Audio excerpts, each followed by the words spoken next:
oli wakabi kale gwe byekole nti muwomya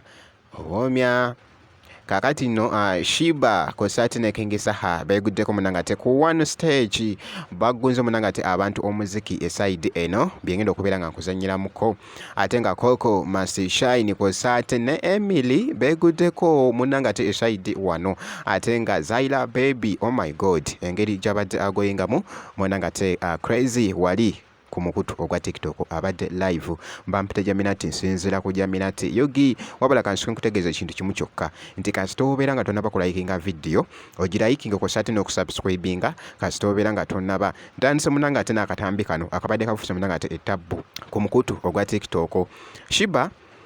beeguddeko munanga ate ne King Saha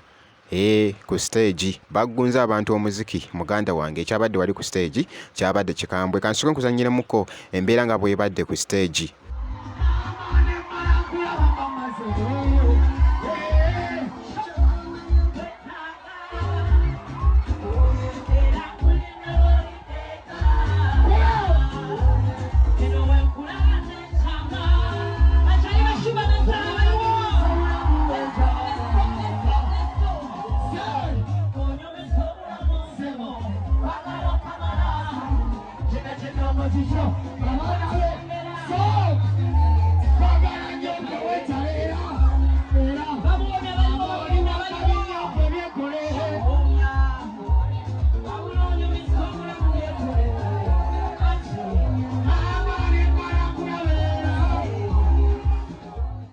eyo kolabo yaabwe oluyimba munanga ate muwomya actually balinayo kono oluyimba olulala empeta it was a remix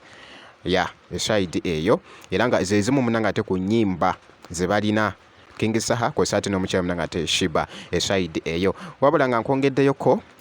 Coco Must Shine kosa ne Emily beeguddeko munanga ate eside wano kyabadde kikambwe nnyo wano anti bagenze ne bakola fake information nti omukulu wange ate Jeff Chiwa nti kaweddemu bannange Koko ne yeewuunya n'agamba bannange nedda tekisoboka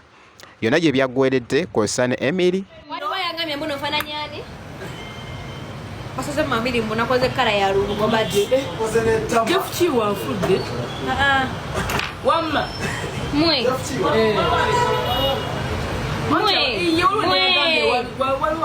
nuwakubiri obaani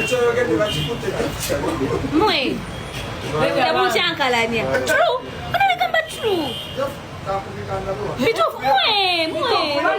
mwerekawo bambi temukikola neddedda bambi namwe bana baligamba abantu genda kulya agapiece banange bambi abantu namwe kakubira susu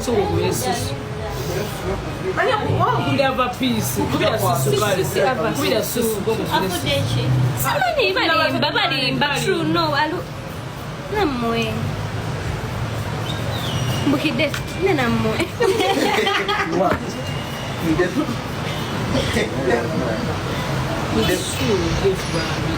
namwe nedda it was a fake information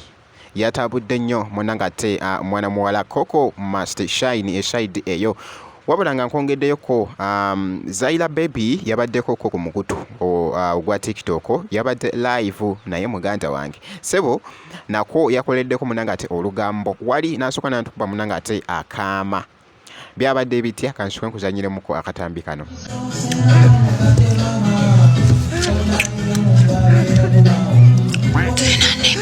wanene wafe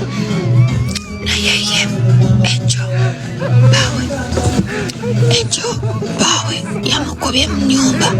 namugamba akwatemu ebintu bye agende kubanga yamusiba olubuto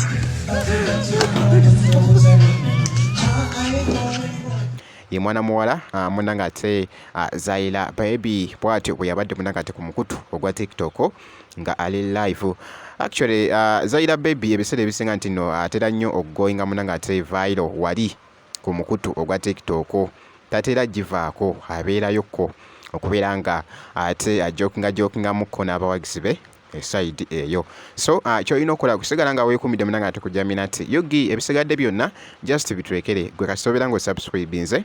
obeera oli ku muzigo munange ate mwereere wali wonna.